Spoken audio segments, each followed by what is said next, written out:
All right, our next speaker is Peter Wolfgang. Peter is the executive director of the Family Institute of Connecticut.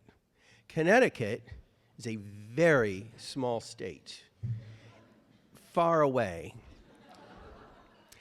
And actually, one of my second child was born there, our little nutmegger. And he is my smallest child, too. So, but even though I happen to know that Connecticut would fit into Texas, my home state, 52 times.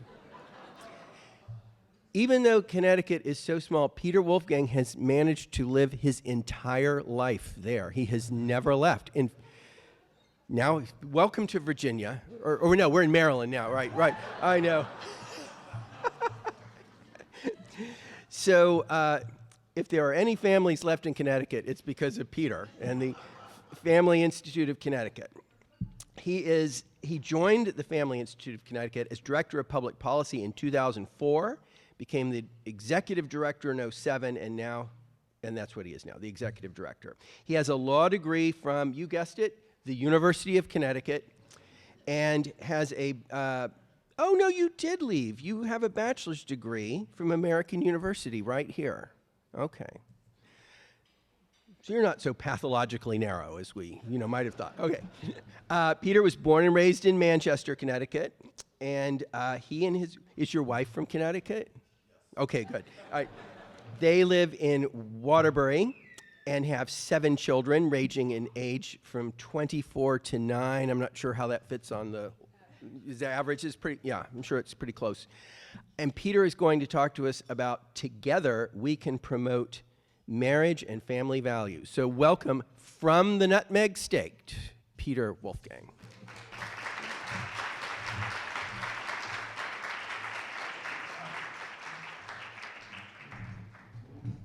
Thank you, Tom. Thank you, everyone, for having me. Put my water over here. And I'm just going to set my timer. Otherwise, as small as Connecticut is, it is large for topics, and it can keep you going. So I didn't realize I'd be following the Bowles family. How does someone follow the Bowles family? Even Tom's intro. Thank you so much for having me. As you heard from Tom, the title of the talk is Together We Can Promote Marriage and Family Values. I think if I could have tweaked that title a little, I would say, Together We Can Defend Marriage and Family Values. That's what my talk is going to be about. And, in order to promote, we must defend, because family is so much under attack in the United States of America, here in what is now the middle of the 3rd decade of the 21st century. Hard to believe. But in order to defend families, I think we must be activists. So I'm going to talk about that. I'm going to talk about what it means to be a Catholic activist, how we do that for marriage and for the family. Let me just start by saying what you have here is beautiful. It is such an honor for me to be able to come down from tiny little Connecticut to be here with all of you. And I don't mean this in any pejorative sense, but when I say use this word, but it's like a bubble. It's a good bubble. It's the kind of bubble you want to raise your family in. If you take the advice of the Bowles family, as you just heard, if you're trying to live that way, or even if you're not, if you just heard it and were inspired by it, if you're here today, if you're living the sort of life that would even bring you to this conference today, what a blessing that is. We live in a country of 340 million people, and not everyone has that blessing. What you guys have here is so special. I can tell you, coming down here from the belly of the beast, from being behind enemy lines, and really, I'm sure to some extent, I'm speaking to the choir. I'm sure you guys do understand that, right? You got Washington, D.C., right here. We're speaking right now in Maryland, which is sometimes referred to as the People's Republic of Maryland. So when I talk about the sort of things that we're up against here in Connecticut, I'm up in Connecticut, I imagine you guys are actually pretty familiar with it down here. What's different, if there's some sort of cultural difference between what I'm dealing with in Connecticut and what you guys have here, it's what you have here in this room. We don't quite have that in Connecticut. We're thin on the ground. Those of us who really want to kick it up a notch in Connecticut when it comes to our Catholic faith, when it comes to trying to live the sort of family life that you heard from the Bulls, a lot of us turn to homeschooling. We're pretty thin on the ground in Connecticut, folks that are very, very serious about their Catholic faith. We don't have something like Oak Crest or the Heights. We do have a few things that are just now beginning to sprout up, thanks be to God. But they don't quite have that that history yet behind them, that sense of solidity that I see just being here in this room, looking out at your wonderful faces, all you wonderful young folks that have these beautiful families that are in the shadow of the nation's capital, living your Catholic faith right here. You're already off to such a great start. And so the purpose of my speech is to talk about how do you defend that? I mean, this is the home front. Everything you heard the Bulls talking about, this is the beautiful thing. When people go off to war, what they're doing is they're defending their family back home. And the purpose of my speech is to talk a little bit about the fact that the war has come to us. There's different kinds of war. We live in a time where they're making war on the family here in the USA.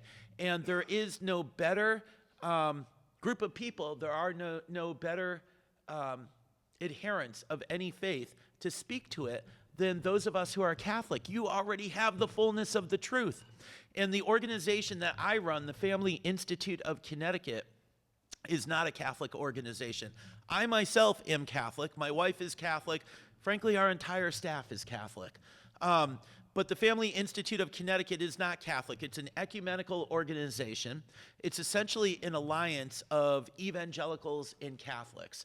And we work with lots of people from all walks of life: Eastern Orthodox, Mormons, Hispanic Pentecostal storefront churches, Black inner city churches. We're all united around a common mission.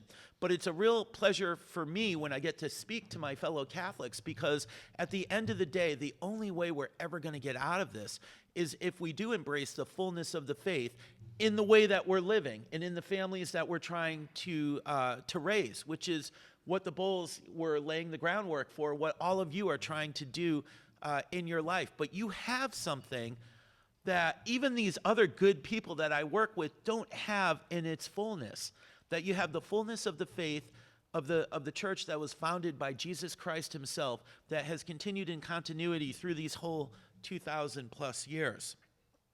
And all that's by way of introduction, me just clearing my throat since I've got a good 40 minutes to talk. My speech, I have a written speech, but I wanted to, and I'm going to include some of that. I think what I'm going to do, after having listened to the wonderful Bulls, Mr. and Mrs. Bulls, is give kind of a hybrid speech.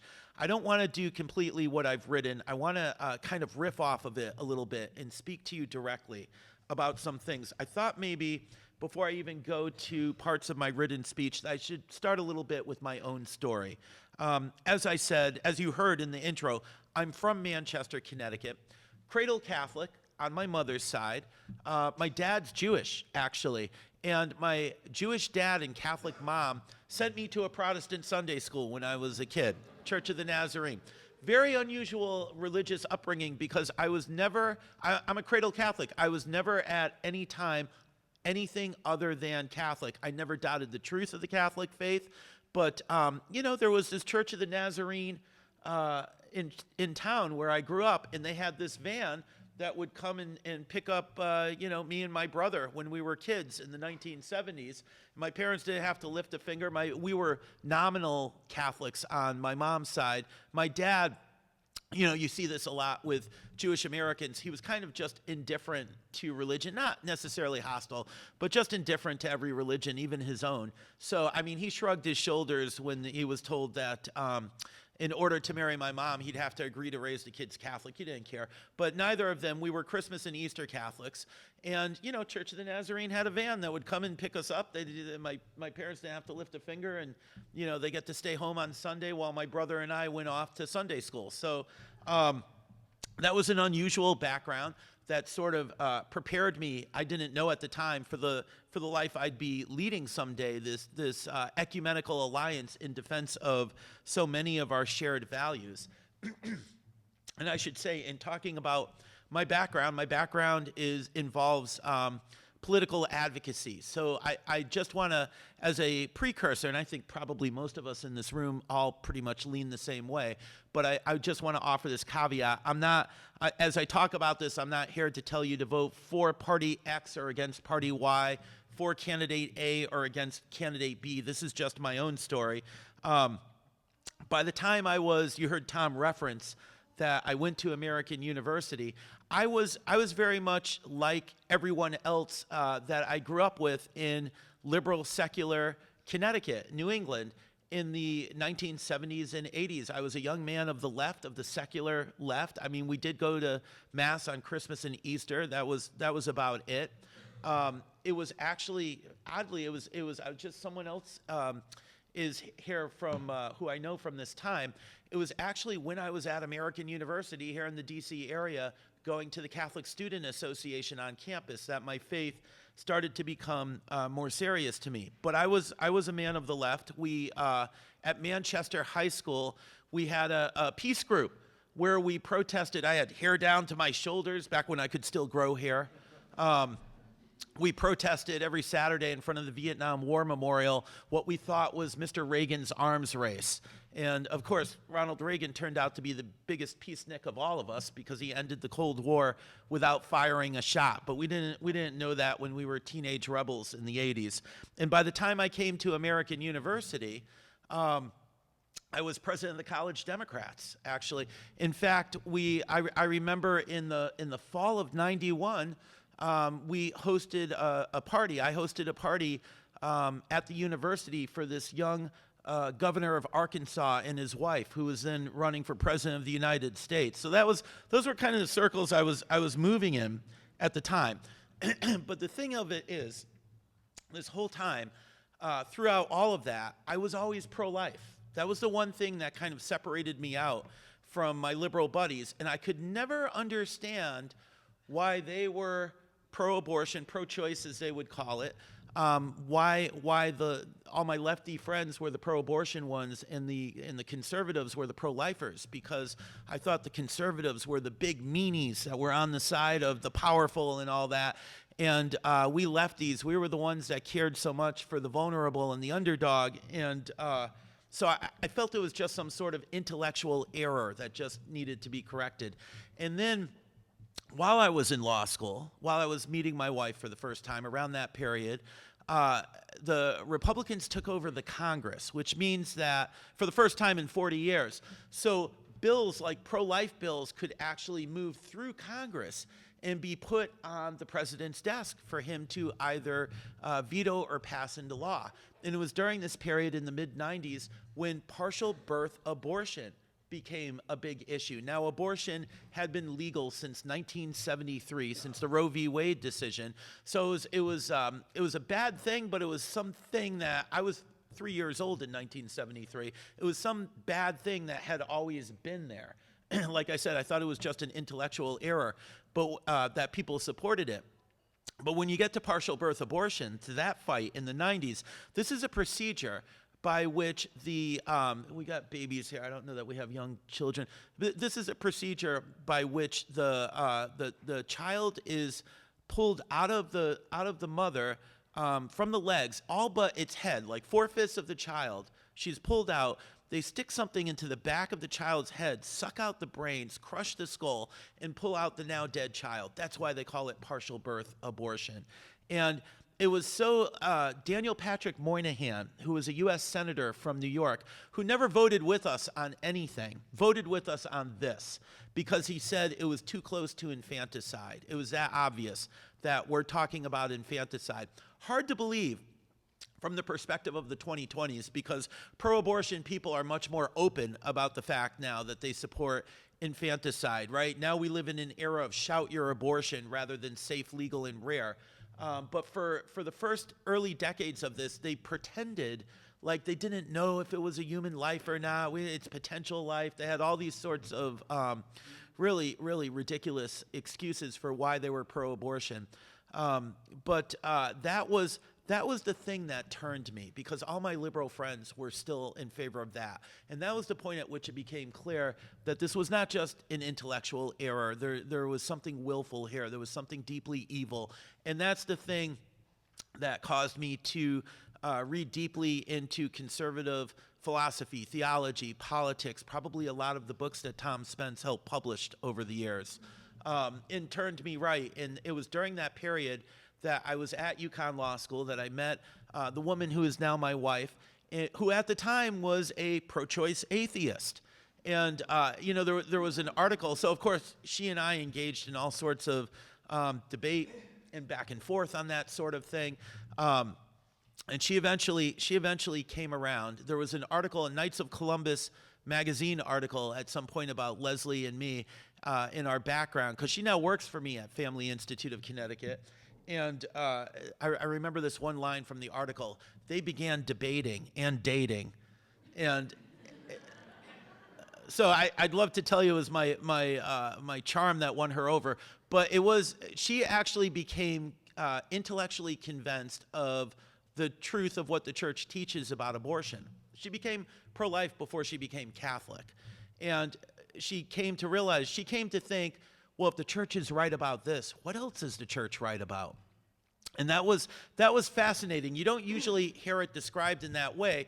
What we're always being told by the world, right, is that we need to drop these issues because they're alienating. They're pushing people away. Well, I can tell you, if you find a person of goodwill with an open heart, in your communities, in the offices that you work with, here in the shadow of the nation's capital, here in the D.C. area, in Maryland, in Virginia, don't shy away from these issues. You want to be winsome, you want to be gentle, but you do want to engage the folks around you.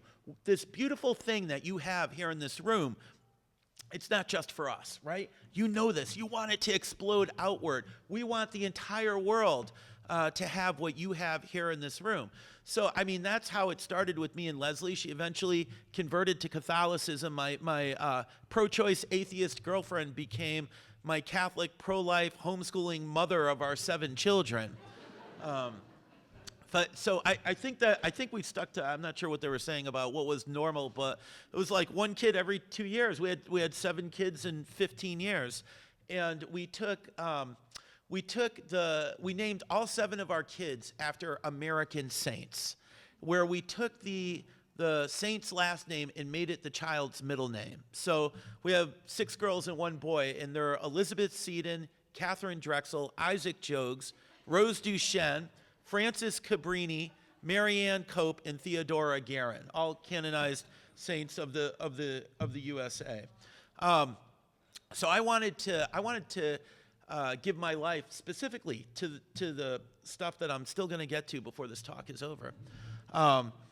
And about that time, I read about the Family Institute of Connecticut. Around the time I was graduating from law school, passing the bar exam, there was an article in the Hartford Courant, our major newspaper in the state, and I wrote to the guy who was the head of it, and I told him some of the same background I just told you.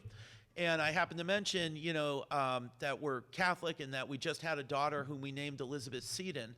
And he wrote back and said, "You're never going to believe this. We have a daughter the same age. We also just named her Elizabeth Seton," which nobody does that, right? Italians name their kids Anthony and Irish name their kids Patrick, but there's no tradition of Americans all naming their daughters Elizabeth Seton. So this guy and I had a sense that we were meant to work together.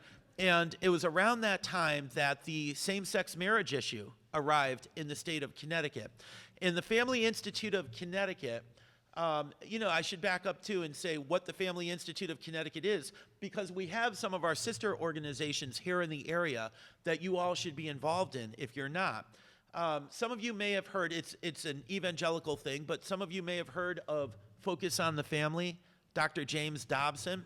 He was again, Church of the Nazarene. He was a Church of the Nazarene minister and a child psychologist who in the mid-1970s founded Focus on the Family, which was, the purpose of it was to fight what was even then, in 1976, the crisis of family life in America. Unfortunately, the world did not heed the great prophet Pope St. Paul VI in Humani Vitae.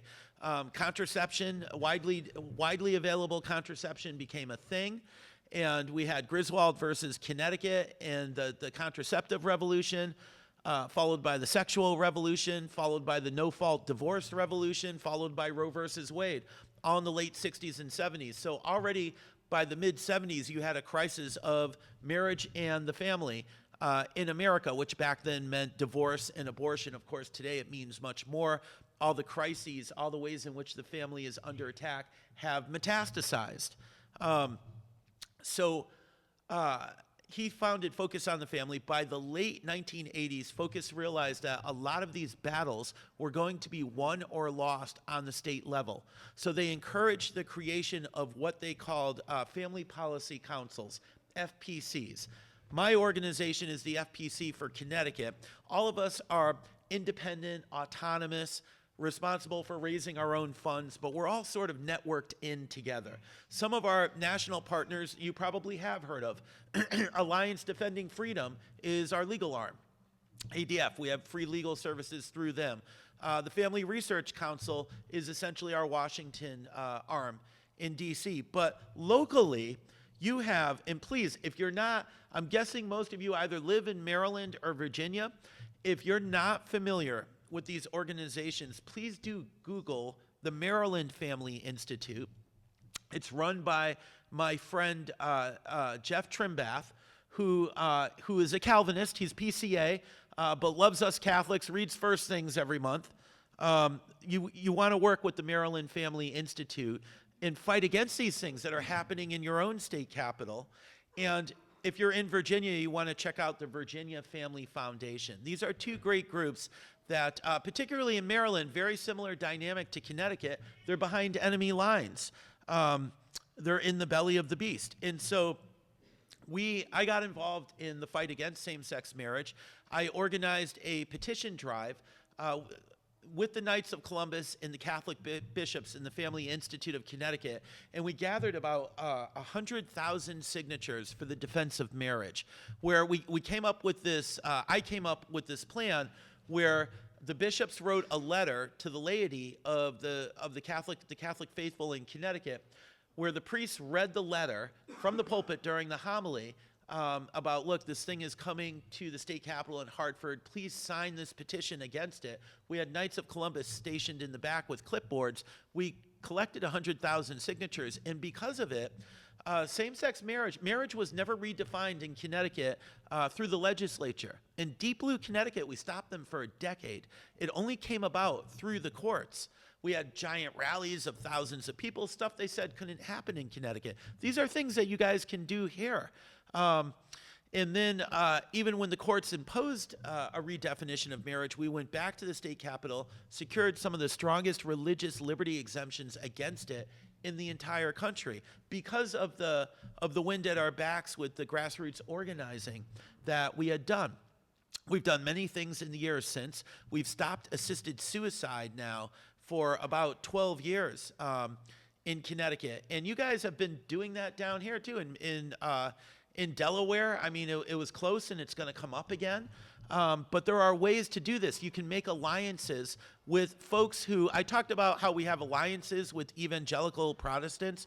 We've gone way beyond that in the years since. With assisted suicide, we built a coalition with left-leaning, self-described progressive disability rights activists. These are people who agree with us on nothing else, but they're opposed to assisted suicide because they understand that they're the ones who will be targeted. We're all united around a common understanding that assisted suicide is bad public policy that puts vulnerable populations at risk. Now, again, as you heard me mention, I'm the guy that led the fight against same-sex marriage in Connecticut, or I'm one of two of them. Now I'm up at the state capitol with these liberal activists in their wheelchairs with big gay rainbow flags hanging off of their wheelchairs. The legislature doesn't know what to make of us when they see the two of us together testify. What are you guys doing? But you know, this is something that the Catholic Church can do in ways that I think no one else can.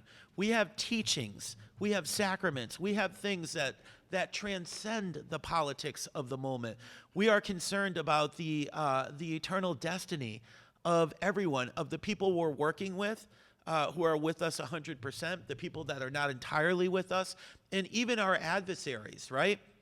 The folks that we're up against, they're not our enemy. They're in the grip of our true enemy. We want to liberate them too. We know that we fight not against flesh and blood, but against powers and principalities. And we want these folks to be liberated too, and sometimes they are. I've seen it.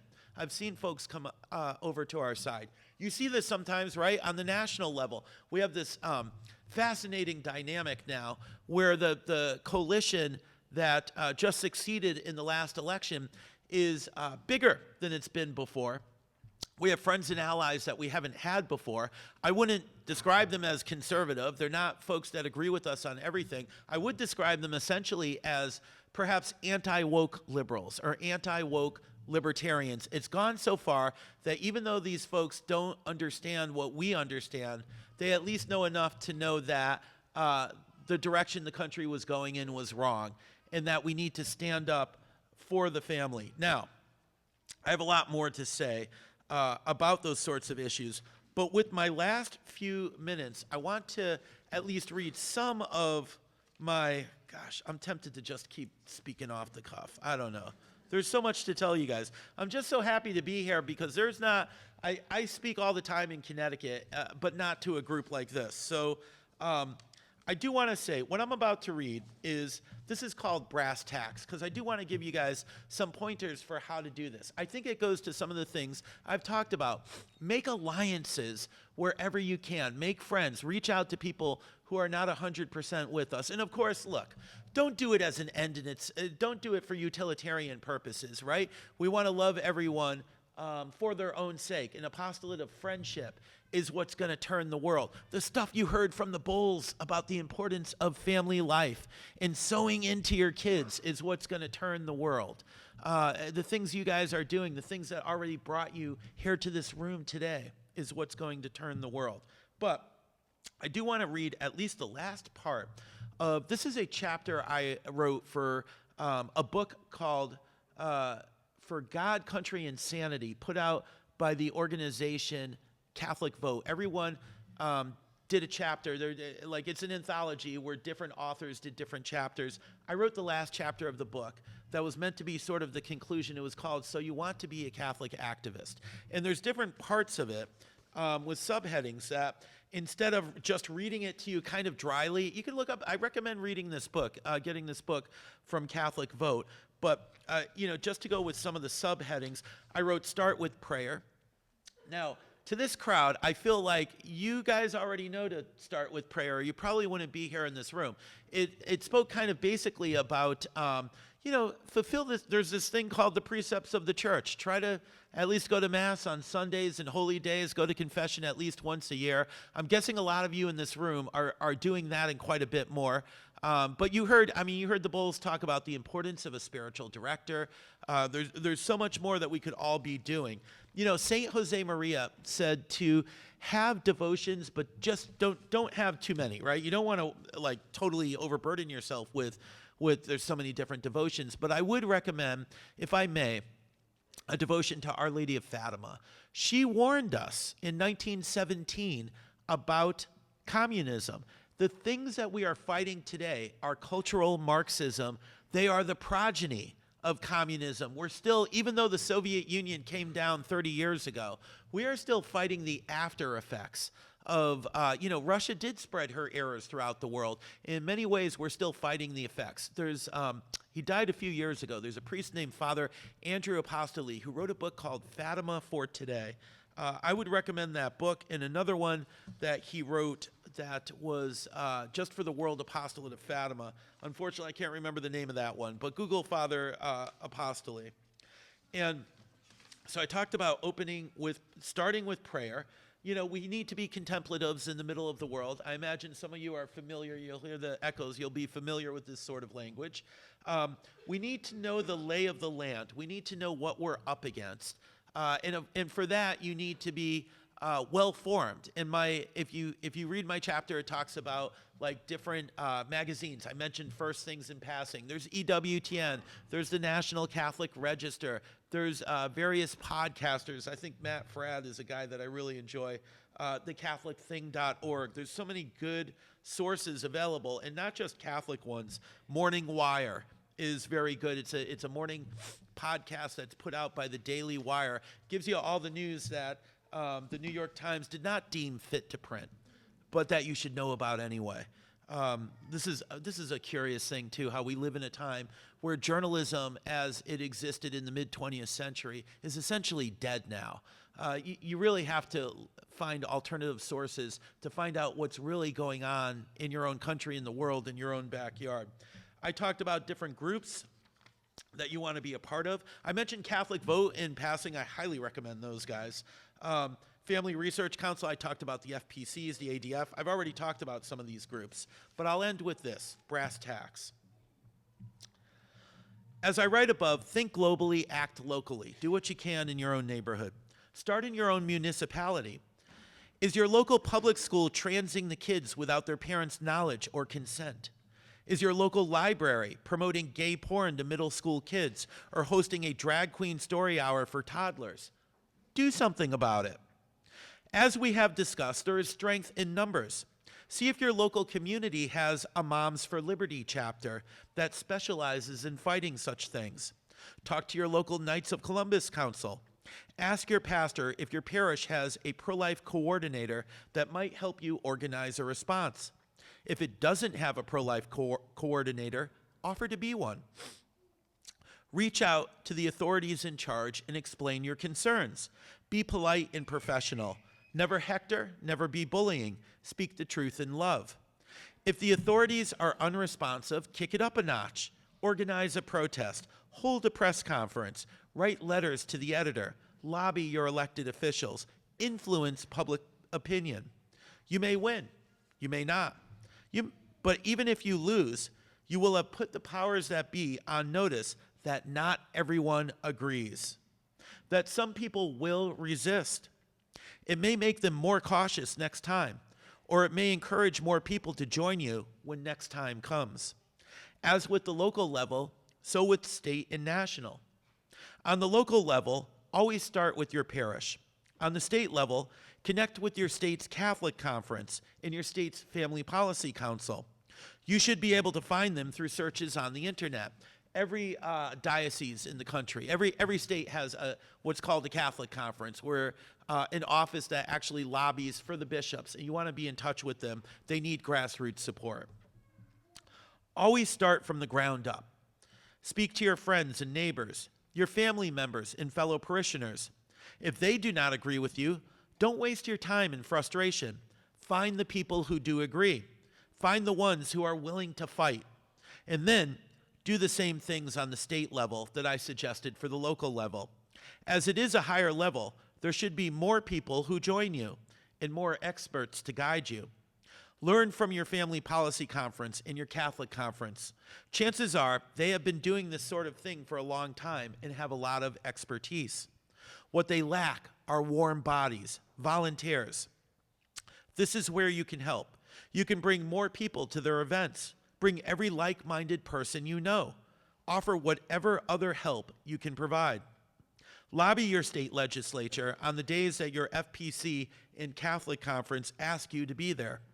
Send emails to your elected officials using the information your FPC and Catholic Conference has sent you. Participate in campaigns to influence public opinion. Write letters to the editor. Hold rallies at your state capitol. Attend the ones in Washington. Work with the organizations above to hold conferences that educate the public on the issues. Fly in experts to speak at those conferences. As with state and local levels, So also with the national level. Again, there are groups that know how to do this work. Join with them. Add your voice to theirs. Ask them for advice on what more you can do. And get political. Find out who these organizations endorse. If they do endorse candidates, volunteer for those candidates. Go door to door for them. Make phone calls for them. Hold a sign for them outside a polling place on election day. At the end of the day, we are not going to turn the culture around unless we have elected officials who support our values. And unless those elected officials appoint judges and heads of administrative agencies who also share our values. Politics is tremendously important. But as the late Father Newhouse used to say, politics is penultimate. It is not the most important thing. The most important thing is your own soul and that of others. And that is why I want to end with this advice. I know that things have gotten far worse in this country than they were just a short time ago. I know that tempers are frayed. I know that we as a people are far more at each other's throats than we have been in the past, and that we feel justified in being so.